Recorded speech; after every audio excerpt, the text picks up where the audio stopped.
Taxi ஆப்பின் உத்தரவாதம். Trip cancellation இல்லை, extra payment இல்லை, நியாயமான கட்டணம். இதுவே ஃபாஸ்ட் ட்ராக் டாக்ஸி ஆப்பின் உத்தரவாதம். மது விலக்குங்கிறது ரொம்ப முக்கியமானதாக பார்க்கறாங்க. டாஸ்மாக் வருமானம்ங்கிறது பெண்களுக்கு எதிரானதாக திரு சேகர் பார்க்கிறார்.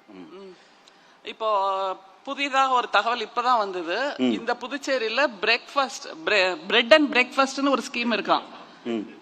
அதான் அது வந்து மது கடையிலேயே காலையில உணவை கொடுத்து அவங்கள நல்லா கவனிச்சுக்கிட்டு அங்கேயே இருக்கலாம். அந்த மாதிரியான ஒரு ஸ்கீம் 4 வருஷம் தான் ஆயிருக்கான். அதாவது இவங்க ஆட்சி ஏற்பட்ட பின்பு வந்திருக்கிற ஒரு வீழ்ச்சி, மக்களை எப்படி வீழ்ச்சி அடை செய்வது என்பதற்கான ஒரு திட்டம். சரி, சகோதரர் திரும்ப திரும்ப கேட்டாரு. சரி, பேசுற சகோதரர் வந்து கொஞ்சம் அமைதி. சரி, பேசுங்க. கொஞ்சம் அமைதியா இருங்கப்பா. கொஞ்சம் விருந்தினர்கள் பேசிப்பாங்க. கொஞ்சம் அமைதியா இருங்க. சரி, நீங்க பேசுங்க. சகோதரர் பேசும்போது டாஸ்மாக் பத்தி ரொம்ப அக்கறையா கேட்டாரு. எனக்கு ஒரே ஒரு கேள்வி இருக்கு. தமிழ்நாட்டை பற்றியே ரொம்ப அக்கறைப்படுறீங்க. இந்தியா முழுக்க நீங்க ஆண்டுட்டு இருக்கீங்க. இந்தியாவில் பிஜேபி ஆளுகின்ற மாநிலங்களில் நீங்க மது விலக்கு கொண்டு வரலாமே, ஏன் அது இதுவரைக்கும் கொண்டே வரல? அதை தவிர மிக அதிகமாக நான் பதில் கேட்கல உங்கள்கிட்ட, என்னோட ஒப்பீனியனை சொல்றேன். அது மாதிரி மிக அதிகமாக மது விற்பனையாகின்ற மாநிலங்களில் எது முதன்மையில் இருக்கிறது என்றால் குஜராத் இருக்கிறது, அடுத்தது உத்தரப்பிரதேசம் இருக்கிறது. இதற்கு என்ன பதில் இருக்கிறது உங்கள்கிட்ட? அதே மாதிரி ஒன்றியத்துல மாநிலங்களுக்கான வருவாய்க்கான எல்லா வாசல்களையும் அடைத்துவிட்டு குஜராத்ல எங்க இருக்கு ஒரு நொடி விலக்கு இருக்கே தவிர அவங்க பேசட்டும். குஜராத்ல மது விலக்குன்னு இருக்கு, ஆனா மது அதிகமாக திராவிட மாடல் மாதிரி டார்கெட் வச்சு அவார்டு கொடுத்து ப்ரோமோட் பண்றது இல்ல. முதல்வரே அவார்டு கொடுக்கறது இல்ல, அப்புறம் மது விக்கிறதுக்கு அவார்டு கொடுக்கறது நம்ம அரசு தான். ஒவ்வொருத்தரும் பேசலாம். சகோதரர் அம்மன் கோயிலை பத்தி ரொம்ப அக்கறைப்பட்டார்ப்பா, ரொம்ப ஆச்சரியம். நன்றி, பெண்களுக்காக நீங்க பேசுறீங்க. ஆனா ஒரு நூற்றாண்டுக்கு முன்னால் வரைக்கும் பெண்கள் அந்த கருவறைக்குள் போவே முடியாது, கோயிலுக்குள் போகவே முடியாது. பெண்களை தவிர மீதி 3 வர்ணம் அவங்க யாரும் கோயிலுக்குள்ள போவே முடியாது. நீங்க சொல்ற அம்மன் கோயிலுக்குள்ளேயும் போக முடியாது. மேல் வர்ணத்தார் மட்டும்தான் கோயிலுக்குள்ள போக முடியும்னு இருந்தது. வெளியில இருந்து கோபுர தரிசனம் கோடி புண்ணியம் கும்பிட்டுட்டு போன்னு சொன்னவங்க தான் நீங்க எல்லாருமே. அப்படியான நிலையில் நீதி கட்சி வந்தது, திராவிடர் இயக்கம் வந்தது, தந்தை பெரியார் தான் வந்து கோயில் வைத்தியநாத ஐயர் தான் கூட்டு போனாரு. வைத்தியநாத ஐயர் கூட்டு போனாரு. வரலாறு தெரிஞ்சுக்கோங்க. ராஜாஜி கூட்டு போனாரு. பெரியார் கூட்டு போனாரு. ஒரு நொடி எங்க போனாரு சொல்லுங்க. பெரியார் எந்த கோயில் கூட்டு போனாரு? ஓகே, நம்ம பெண்கள் சரி, வைத்தியநாத ஐயரும் ராஜாஜி 2 பிராமணன் தான் உள்ள கூட்டு போனாரு. ஒரு நொடி சார். சரி, நீங்க பெண்களுக்கு திமுக என்ன செய்தது, அதன் மூலமாக பெண்கள் நிலை எப்படி உயர்ந்ததுங்கிறதுக்கு நீங்க வந்துருங்க. விவாதம் திசை மாறல. ஸ்டிக்கர் ஒட்டுறத பத்தி நிறைய பேசினாங்க. நம்முடைய பிரதமர் தான் திராவிட அரசு, நம்முடைய திராவிட மாடல் ஆட்சி உபயோகப்படுத்தி கொண்டிருக்கின்ற சமநீதி சமூக நீதியை உடனே போய் ஸ்டிக்கர் ஒட்டினாரு. அது மாதிரி திருவள்ளுவருக்கு ஸ்டிக்கர் ஒட்டுறது அவங்கதான், பாரதியாருக்கு ஸ்டிக்கர் ஒட்டுறது அவங்கதான். இன்னமும் ஔவையார் தான் நீங்க எடுத்துக்கல. அந்த வகையில தமிழ் உங்களுக்கு மட்டும் உரிமையானது. பாஜக இங்க இருக்கு, உரிமையா தமிழ்? நாங்களா தமிழ் இல்லையா? நீங்க உரிமைதான். பாரதியார் நாங்க பேசக்கூடாதா? பேசுங்க, ஆனா தமிழுக்கு என்ன செய்யணுமோ அதையும் செய்யணும். வெறுமே ஒரு கண்ணுல நீங்க தமிழ்நாட்டுல தமிழ் மொழியில தமிழ் மக்களுக்கு மத்தியில தமிழ பேசுறீங்க. நாங்க உலகம் ஃபுல்லா பேசுறோம். மோடி ஐயா உலகம் ஃபுல்லா கொண்டு போறாரு. அதான் வாய் வார்த்தை, வெறும் உதட்டளவுல பேசிட்டு இருக்காரு. அதுக்கு நீங்க கைதட்டி யாவரும் கேளீர் அப்படின்னா ஐநா சபையில பேசினவர் அவர்தான். அந்த மாதிரி பிறப்புக்கும் எல்லா உயிர்க்கும் யாவும் ஒரே யாவரும் கேளீர்னு சமநீதியை சொன்னவன் தமிழன்பா. அதை ஞாபகம் வச்சுக்கோங்க. ஜோரா கை தட்டுங்க. அடுத்த திமுக தலைவர் அம்மா தான் வரப்போறாங்க. நல்ல சமநீதி சமூக நீதி. அடுத்த திமுக தலைவர், அடுத்த திமுக முதலமைச்சராக வரணும்னு வாழ்த்துறோம். முடியுமா உங்களால? சமநீதி சமூக நீதி முடியுமா உங்களால? நீங்க அந்த குடும்பத்துல பிறக்கணும். கருணாநிதி விவாதமா இருக்கட்டும். ஒரே நொடி பேச இருக்க வேண்டாம். ஒரே நொடி. இது ஏன் பாஜகவுக்கு வாக்களிக்கணும், ஏன் திமுகவுக்கு வாக்களிக்கணும் பெண்கள் எந்த அடிப்படையில தீர்மானிப்பார்கள்? நான் ரொம்ப தெளிவாக சொல்றேன்.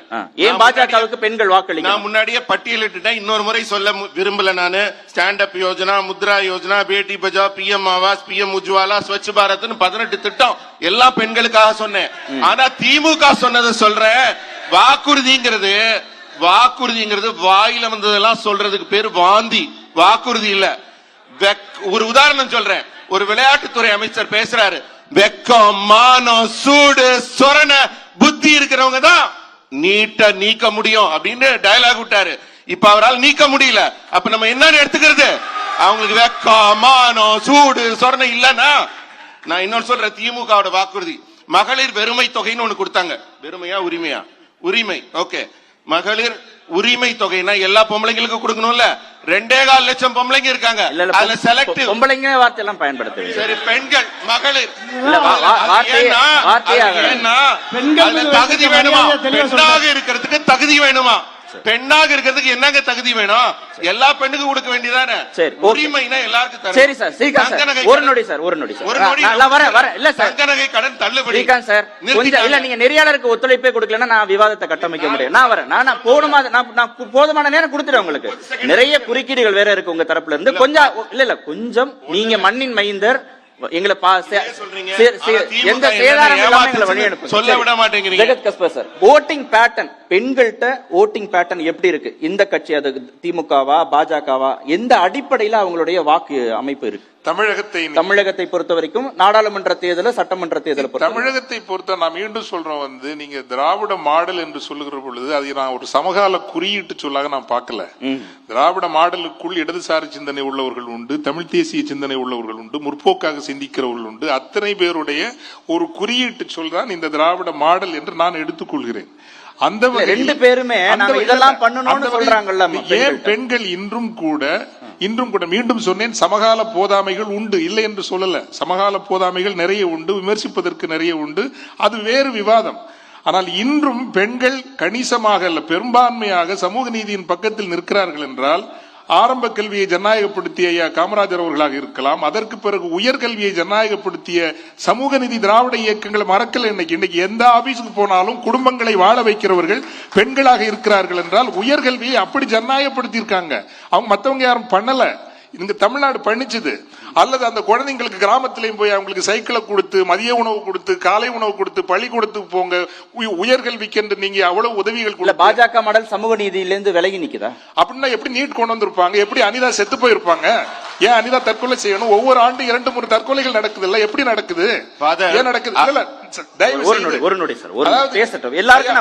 சகோதரர், உங்களுக்கு நான் எல்லாருக்கும் சொல்றது, நானும் எல்லா உங்க கட்சி மேல எனக்கு பிரியம் ரொம்ப குறைஞ்சு போனதுக்கு காரணமே அறிவார்ந்த அரங்குகளில் கூட ஏனைய கருத்துக்களில் நீங்கள் இடையூறு செய்கிறீர்கள் என்பதுதான். உண்மையிலேயே கருத்து உரையாடல்கள், தர்க்கங்களின் ஊடாகத்தான் நாம் தோழமையை வளர்த்துக் கொள்ள முடியும், முன் செல்ல முடியும். எனவே நீங்கள் பேசுகிற பொழுது நான் இடையூறு செய்யவில்லை அல்லவா? நான் பேசுகிற பொழுது நீங்கள் இடையூறு செய்யாதீர்கள். உங்களுக்கு ஒரு கோரிக்கை வச்சிருக்கேன். அப்போ நீங்கள் அந்த நீட் ஒரு உதாரணம். அதே மாதிரி 1,48,000 பேருக்கு உணவு போட்டார் மோடி என்று சொல்கிறீர்கள். இதை விட கேவலம் என்னன்னா, நீங்க எதுக்கு இங்க வந்து சோறு போடணும்?